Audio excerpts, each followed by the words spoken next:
Good morning students. This is me Garima Gera and today's we learn about relationship between business and environment and current business environment. So let's start it. What is relationship between business and environment? Business and environment are closely related to each other. अब क्या कह रहे हैं, business and environment closely related होते हैं. कैसे? First point है mutually related. Mutually related की क्या है, बिजनेस एंड एनवायरनमेंट में क्या है, एक कॉरिलेशन होता है. इट मीन्स अगर एक बिजनेस को हम रन कर रहे हैं लेकिन अगर हम एनवायरनमेंट की कंडीशंस के अकॉर्डिंग बिजनेस को रन नहीं करते तो हम उस मार्केट में सर्वाइव नहीं कर पाएंगे. तो क्या कहते हैं, बिजनेस एंड एनवायरनमेंट क्या है, को रिलेटेड है. को रिलेशन होता है किसमें, बिजनेस एंड एनवायरनमेंट में. बिजनेस इन्फ्लुएंस करता है various aspect of environment. Example क्या है, when the competition is more. अब क्या होता है कि जैसे ही कंपटीशन ज़्यादा होता है द बिजनेस में decide to go for aggressive advertisement. अब क्या कह रहे हैं कि जब कंपटीशन ज़्यादा होगा, क्या हुआ, एनवायरनमेंट में अफेक्टेड, मतलब एनवायरनमेंट से हमें क्या मिला, कंपटीशन इंक्रीज हो रहा है. तो उसके अकॉर्डिंग हमने अपने बिजनेस को उसी के अकॉर्डिंग ढाल दिया. इट मीन्स हमने अपने बिजनेस को क्या किया, मतलब बिजनेस में चेंजेस किए. जितनी हम पहले एडवर्टाइजमेंट करवाते थे अब हम उसे ज़्यादा करवा रहे हैं. तो क्या हुआ, कंपटीशन के इंक्रीज होने से, एनवायरनमेंट में चेंजेस आने से हम अपने बिजनेस को चेंज किया, बिजनेस के एनवायरनमेंट को चेंज किया. तो क्या है, बिजनेस एंड एनवायरनमेंट क्या होते हैं, दोनों ही को रिलेटेड होते हैं, म्यूचुअली रिलेटेड होते हैं. बोथ इन्फ्लुएंस ईच अदर, दोनों एक दूसरे से इन्फ्लुएंस करते हैं. ठीक है, नेक्स्ट है, क्या कहते हैं, एक सेकेंड. नेक्स्ट आता है, environment requires business to be dynamic. क्या कहते हैं, एनवायरनमेंट में चेंजेस आने से हमें अपने बिजनेस में चेंजेस करने पड़ते हैं, हमें अपने बिजनेस को डायनेमिक करना पड़ता है, चेंजेस करने पड़ते हैं कॉन्स्टेंटली. अब क्या कह रहे हैं, एनवायरनमेंट में कॉन्स्टेंटली चेंजेस आते रहते हैं. ऐसा नहीं है एनवायरनमेंट एक कॉन्स्टेंट रेट से, मतलब कॉन्स्टेंट हो जाएगा एक लेवल पर, नहीं. एनवायरनमेंट में कोई ना कोई चेंजेस मतलब आते ही रहते हैं, चाहे वो इकोनॉमिकल हो, पॉलिटिकल, कल्चरल, टेक्नोलॉजिकल. तो कोई ना कोई चेंजेस मतलब आते ही रहते हैं, ये कभी भी कांस्टेंट नहीं रहते. तो एनवायरनमेंट में एक चेंजेस आने से हमें अपने बिजनेस को क्या करना पड़ता है, डायनेमिक एंड फ्लेक्सिबल बनाना होता है एनवायरनमेंट की कंडीशंस के अकॉर्डिंग. एग्जाम्पल जैसे कुछ भी, जैसे अब कोविड-19 मतलब आया तो उसके बाद हमने क्या किया, हमें अपने बिजनेस में क्या थोड़ी बहुत इम्प्रूवमेंट करनी पड़ी, थोड़ा बहुत ज़्यादा हमें अपनी केयर प्रिकॉशंस लेनी पड़ी.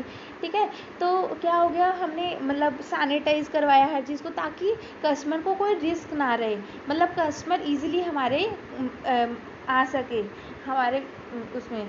ठीक है, तो क्या हो जाता है कि मतलब एनवायरनमेंट के चेंजेस की वजह से हमें अपने बिजनेस में चेंजेस करवाने होते हैं. तो business environments require business to be dynamic. Next क्या है, अपॉर्चुनिटी एंड थ्रेट्स. अब अपॉर्चुनिटी एंड थ्रेट्स हमें कहाँ से मिलते हैं, एनवायरनमेंट से.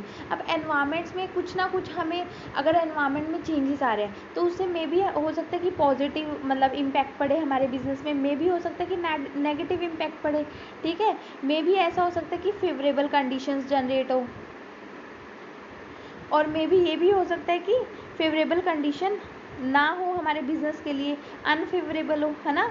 तो क्या होता है कि अगर हमारे बिजनेस के लिए कोई फेवरेबल कंडीशंस आती है, अगर एनवायरनमेंट में चेंज होने से कुछ फेवरेबल चेंज आता है तो उससे क्या होगा, मतलब फेवरेबल चेंज आने से वो हमारे लिए पॉजिटिव होगा, और अगर मतलब वो क्या बन जाएगी, हमारी अपॉर्चुनिटीज़ बन जाएगी. और अगर थ्रेट्स होते हैं, मतलब अगर नेगेटिव चेंज आता है, कोई हमारे लिए, हमारे बिजनेस के लिए कोई अनफेवरेबल कंडीशंस आ जाती है. एग्जांपल कि अगर जैसे गवर्नमेंट ने हमें सब्सिडी दी, ठीक है, जो कि हमारे बिजनेस के लिए क्या होगी, पॉजिटिव होगी.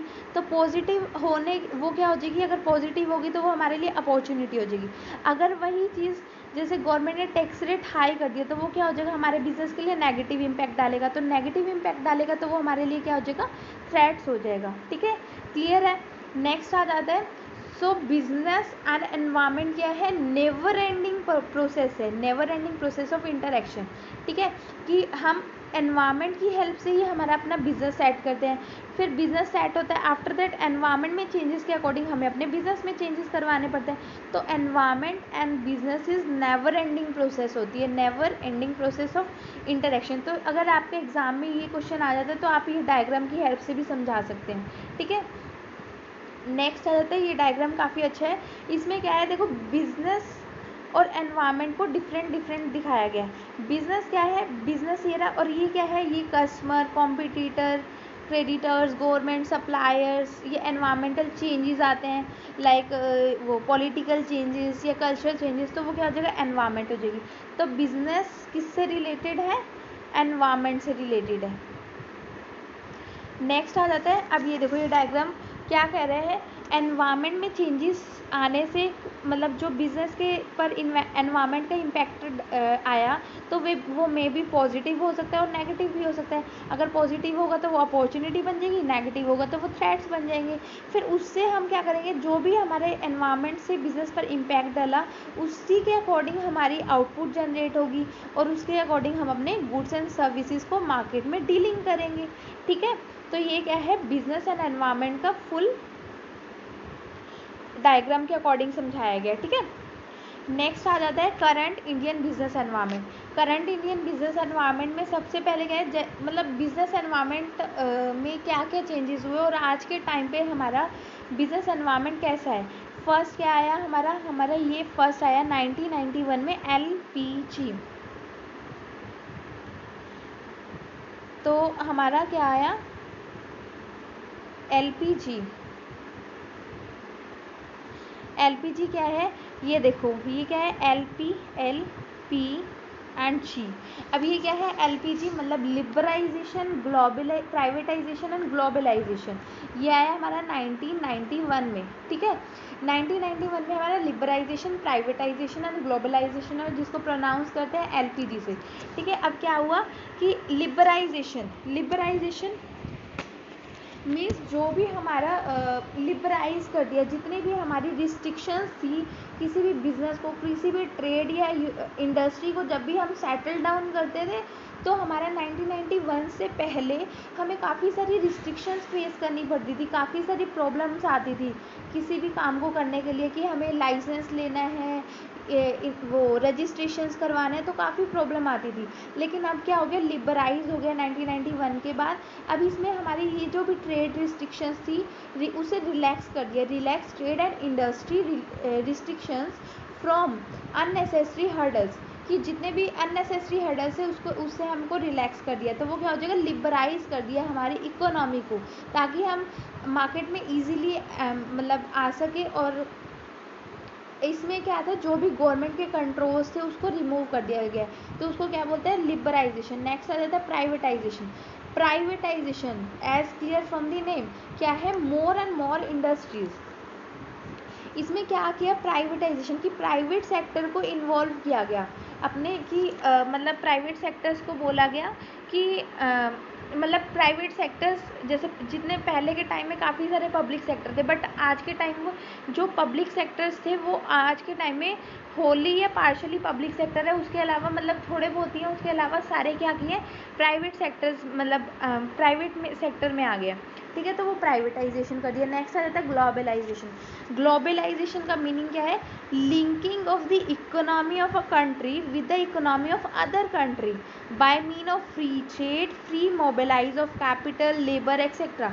अब इसका मीन्स क्या निकला कि linking of the economy of our country with other country, कि अब हम चाहते हैं कि वर्ल्ड मतलब किसी के साथ भी ट्रेड करना चाहते हैं, अदर कंट्रीज़ के साथ ट्रेड करना चाहते हैं, तो हम इजीली किसी के साथ भी ट्रेड कर सकते हैं, ठीक है। तो क्या हो गया, फ्री ट्रेड हो गया, जिसके साथ भी चाहते हैं किसी भी कंट्री के साथ हम फ्री ट्रेड कर सकते हैं। Free mobility of capital free mobilise हो रही है, फॉरेन की कैपिटल इंडिया में आ रही है, इंडियन कैपिटल फॉरेन में, मतलब इनफ्लो भी हो रहा है और आउटफ्लो भी हो रहा है कैपिटल का। और क्या हो रहा है, it means inviting MNCs to invest in nation, कि हम क्या करें, इन्वाइट करें MNCs को कि हमारे कंट्री में आकर आप अपना काम कर सकते हो, इन्वेस्ट कर सकते हो। तो ये क्या हो गया, ग्लोबलाइजेशन। जब बाहर की कंट्री है, जब हम फ्री ट्रेड करते हैं अदर कंट्रीज़ के साथ, उसको बोलते हैं ग्लोबलाइजेशन।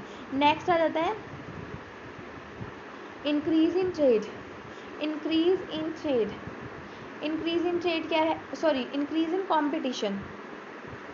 अब क्या हो रहा है, फ्री मतलब कंपटीशन इंक्रीज हो रहा है कि डोमेस्टिक कंपनीज हैं, डोमेस्टिक मतलब जो भी हम वहाँ बाहर जाके ट्रेड कर सकते हैं, और बाहर की कंट्रीज़ भी यहाँ पर आकर इन्वेस्ट कर रही है, काम कर रही है। तो उससे क्या हो गया, मतलब फॉरेन कंट्री और डोमेस्टिक कंट्री, मतलब फॉरेन जो भी था कंपनीज थी और डोमेस्टिक कंपनीज थी, तो उनके बीच में कंपटीशन जनरेट हो रहा है, इंक्रीज हो रहा है कंपटीशन। और क्या हो गया, एमएनसीज आ रही है अपनी इंडिया में, ठीक है, एमएनसीज आ रही है, तो उससे क्या हो गया, कंपटीशन इंक्रीज हो रहा है। नेक्स्ट आता है increase in foreign investment. Foreign investment क्या है कि जो भी मतलब बाहर के इन्वेस्टर्स थे, फॉरेन इन्वेस्टर थे, वो यहाँ इंडिया में आके इन्वेस्ट कर रहे हैं, किसमें, शेयर्स में, बॉन्ड्स में और डिबेंचर्स में। तो क्या हो रहा है, उससे हमारी जो फॉरेन की कैपिटल थी इंडिया में आ रही है। अब इंडिया में क्या हो रहा है, उस मतलब इंडिया में कैपिटल आ रही है, तो उससे क्या हो रहा है, इनफ्लो हो रहा है फॉरेन कैपिटल का, फॉरेन इन्वेस्टमेंट इंक्रीज हो रही है। नेक्स्ट है increase in standard of living. Standard of living क्या कह रहे हैं कि मतलब जैसे एनवायरनमेंट में इफेक्ट आने से तो हमारे चेंजेस आ रहे हैं बिजनेस में, उसी के अकॉर्डिंग हमारा बिजनेस भी एक्सपैंड कर रहा है। तो उसे क्या हो रहा है, डिमांड हो रही है कस्टमर ड्यूरेबल्स की। Customer durables like computers, mobile phone, AC, मतलब सभी के हाथ में आज मोबाइल फ़ोन्स है। तो हमारे क्या हो रहा है, स्टैंडर्ड ऑफ लिविंग क्या हो रहा है, इंक्रीज़ हो रहा है। नेक्स्ट है increase in foreign trade. Foreign trade, अब क्या हुआ कि WTO एक वर्ल्ड ट्रेड ऑर्गेनाइजेशन बनाई गई, जिसमें क्या हो गया, हम फॉरेन के साथ इजीली ट्रेड कर सकते थे। तो उससे क्या हो गया, हमारा फॉरेन ट्रेड इंक्रीज होने लगा, ठीक है। So complete, today's topic is complete, so thank you so much.